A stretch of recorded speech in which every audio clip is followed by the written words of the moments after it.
Hello everyone, नमस्ते, welcome back to my channel. म फेरि पनि हजुरहरूलाई न्यू भ्लग लिएर आइसक्यो। आजको सर्ट भ्लग हुनेछ। आज साथीहरू 16 गते भइरहेछ साथीहरू, कार्तिकको 16 गतेमा हामीहरू चाहिँ सुर्खेतबाट चाहिँ सुर्खेतमा चाहिँ 1-2 दिनको बसाइपछि चाहिँ इलाम जाँदैछु। म चाहिँ हेर्नु साथीहरू, मेरो बाइक पनि रेडी भइसकेको छ। यहाँनिर चाहिँ मेरो बाइक भयो।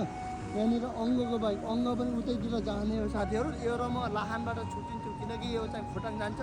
खोटाङमा सर्छ शिक्षक छ। म त चाहिँ मेरो अफिसमा जान्छु होला। अफिस चाहिँ साथीहरू रोङ गाउँपालिका हो साथीहरू, इलाममा। जस्ट अब त्यहाँनिर अब कामसाम गर्नुपर्ने हुन्छ। हजुरहरूले मलाई सम्झिन सक्नुहुन्छ। म फेरि पनि आइसकेको छु राइडर आउँदै ब्लग।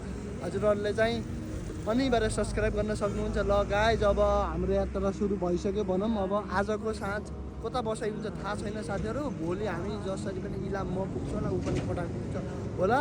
अब आज त थाहा छैन कता बस्ने भनेर। हजुरहरूलाई चाहिँ साँझ म चाहिँ भिडियो हाल्नेछु कता बस्यो भनेर। ल गाइज, हजुरहरूले चाहिँ भिडियो हेर्दै गर्नु होला। र चाहिँ यहाँदेखि सुर्खेतदेखि साथीहरू इलामसम्मको म चाहिँ भिडियो चाहिँ एक्सन क्यामेरामा पनि कैद गर्नेछु। बाटोको अवस्था के कस्तो भनेर चाहिँ हजुरहरूले हेर्दै गर्नु होला। ल गाइज, अहिलेलाई यति नै सर्ट भिडियोलाई यही नै अन्त्य गर्छु। हजुरहरूले अन्त्यमा चाहिँ लाइक कमेन्ट सेयर र सब्सक्राइब गर्न सक्नुहुन्छ। ल गाइज।